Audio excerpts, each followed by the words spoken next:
Sakit kepala, parasetamol.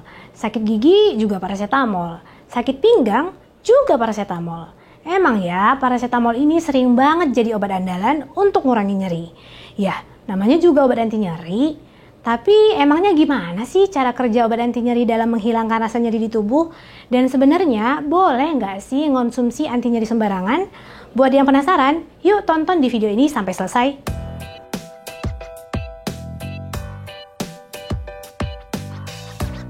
Halo, saya Dr. Mary dari Halo Dokter. Obat anti nyeri biasanya digunakan untuk meredakan sakit kepala, nyeri otot, hingga kram perut akibat menstruasi. Obat anti nyeri ini punya banyak jenis nih. Ada yang dibagi berdasarkan bisa atau tidaknya dibeli secara bebas tanpa resep dokter. Ada juga yang dibagi menurut cara kerjanya dalam menghilangkan nyeri. Nah, kita mulai dari yang pertama nih, yaitu anti nyeri yang bisa atau tidak dibeli secara bebas tanpa resep dokter. Seperti yang udah saya singgung di awal tadi, sebagian dari kita mungkin sangat familiar nih dengan yang namanya parasetamol. Yap, obat satu ini memang terkenal sebagai obat anti nyeri. Tapi ternyata nggak cuma itu aja loh, ada yang namanya ibuprofen. Kedua jenis obat anti nyeri ini umumnya bisa kamu beli di apotik tanpa resep dokter. Makanya sering kita kenal juga dengan istilah obat bebas. Selain kedua obat bebas yang baru saya sebutkan tadi, ada juga obat anti nyeri yang nggak bisa sembarangan kamu dapatkan dan gunakan, yaitu obat-obat yang punya label merah. Contohnya diklofenak dan asam mefenamat. Kalau obat-obat ini digunakan sembarangan, obat ini diketahui bisa meningkatkan resiko terjadinya efek samping, terutama pada kelompok yang punya kondisi khusus seperti ibu hamil, ibu menyusui, penderita hipertensi, atau diabetes. Oleh karena itu, obat-obat ini hanya bisa dibeli dengan resep dokter.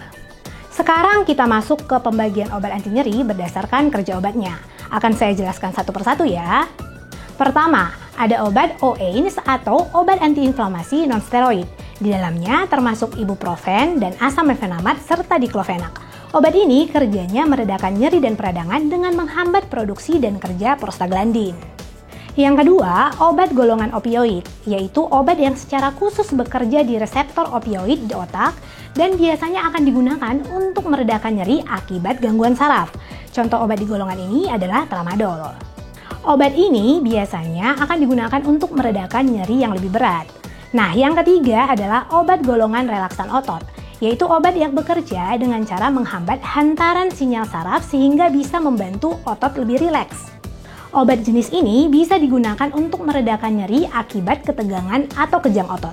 Contoh obat yang masuk golongan ini adalah baclofen atau diazepam. Nah, karena obat anti nyeri yang lebih sering ditemui itu adalah golongan OAINS dan parasetamol, jadi di video ini saya akan lebih rinci membahas jenis ini aja ya. So, kedua obat ini berfungsi untuk meredakan nyeri dan meredakan gejala peradangan seperti pembengkakan, kemerahan, dan sensasi rasa panas akibat cedera serta iritasi. Perlu diketahui, parasetamol dan beberapa obat dari golongan OAINS ini nggak hanya bisa digunakan sebagai obat anti nyeri, tapi juga sebagai obat demam. Inilah kenapa, makanya obat ini sering disebut sebagai analgetik dan antipiretik. Walaupun keduanya punya tujuan yang sama, tetapi cara kerja kedua obat ini sebenarnya cukup berbeda nih. Parasetamol bekerja dengan cara menghambat reseptor yang mengirim pesan rasa sakit ke otak, sehingga rasa sakit pun akan berkurang. Nah, untuk meredakan demam, parasetamol akan bekerja pada pusat pengaturan suhu yang ada di otak, sehingga bisa menurunkan suhu saat tubuh mengalami demam.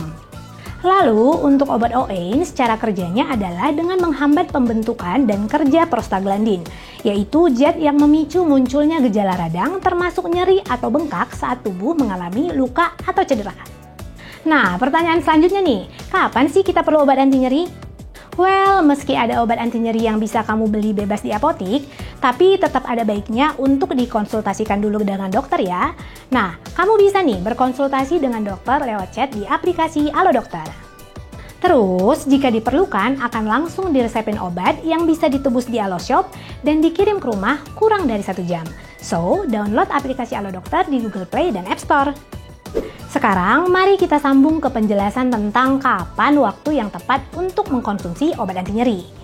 Obat anti nyeri bisa digunakan saat kamu ingin meredakan gejala nyeri dan ketidaknyamanan akibat kondisi tertentu. Misalnya, sakit gigi akibat gigi berlubang, nyeri otot akibat keseleo, sakit kepala akibat migrain, nyeri sendi karena radang sendi, atau kram perut saat menstruasi. Tapi yang perlu kamu pahami, obat ini umumnya tuh hanya mengatasi gejalanya aja ya, dan bukan penyebabnya. Nah, untuk tahu penyebabnya, kamu tetap perlu mengkonsultasikannya dengan dokter. Obat anti nyeri ini bisa kamu temukan dalam berbagai bentuk sediaan dan juga merek dagang. Ada yang berbentuk obat minum seperti tablet, kaplet, kapsul, dan sirup. Tapi ada juga yang berbentuk topikal atau dioles langsung ke bagian tubuh yang nyeri seperti krim atau gel. Nah, seperti yang saya jelaskan sebelumnya, obat anti nyeri itu ada yang bisa dibeli secara bebas, tanpa resep, dan ada juga yang harus dengan resep. Salah satu penandanya adalah dengan melihat warna lingkaran jenis obat yang ada di kemasan. Obat bebas yang bisa dibeli tanpa resep, seperti paracetamol, memiliki lingkaran warna hijau. Sedangkan obat bebas terbatas yang artinya masih bisa dibeli secara bebas, namun sebaiknya tetap digunakan sesuai anjuran dokter, seperti ibuprofen 200 mg punya laber lingkaran berwarna biru. Nah, sedangkan obat keras yang tidak boleh dibeli dan digunakan sembarangan tanpa resep dokter seperti diclofenac, asam mefenamat, baclofen atau tramadol punya label lingkaran merah atau K di kemasannya. Untuk obat-obat yang punya label merah seperti ini nggak bisa dibeli atau digunakan sembarangan, bahkan harus di bawah pengawasan dokter ya, karena ada penilaian-penilaian khusus yang akan dilakukan dokter sebelum memberikan obat jenis ini kepada pasiennya. Kalau kamu sembarangan, salah-salah pakai, bukannya meredakan keluhan, justru bisa memicu munculnya efek samping yang nggak diinginkan. Beberapa obat bahkan bisa memicu ketergantungan loh. So, mulai sekarang bijaklah dalam membeli dan menggunakan obat anti nyeri ya. Sekali lagi saya tekankan, kalau anti nyeri itu sifatnya meredakan keluhan dan bukan mengatasi penyebab munculnya rasa nyeri ya. Jadi, kalaupun kamu menggunakan obat bebas untuk meredakan nyeri sementara, kalau keluhan nyerinya nggak kunjung mereda setelah mengonsumsi obat anti nyeri tersebut, segeralah periksakan diri ke dokter. Jangan sampai kamu ngide untuk menambah dosis obat atau malah mengkonsumsi obat-obat anti nyeri secara terus-menerus ya. Ingat, tetap ada efek samping yang bisa terjadi akibat penggunaan obat sembarangan loh. Oke deh, kayaknya segitu dulu informasi yang bisa saya sampaikan kali ini tentang obat anti nyeri. Kalau kamu ada saran soal topik kesehatan lain yang mau dibahas di channel YouTube Halo Dokter, langsung aja tulis di kolom komentar. Jangan lupa juga untuk share video ini ke keluarga maupun kerabat ya, supaya nggak cuma kamu nih yang mulai paham dan lebih bijak dalam mengonsumsi obat anti nyeri. Dan satu lagi nih, yuk subscribe YouTube Halo Dokter biar kamu bisa selalu update informasi-informasi kesehatan yang tentunya bermanfaat. Sampai jumpa di video selanjutnya. Hidup sehat bersama Halo Dokter.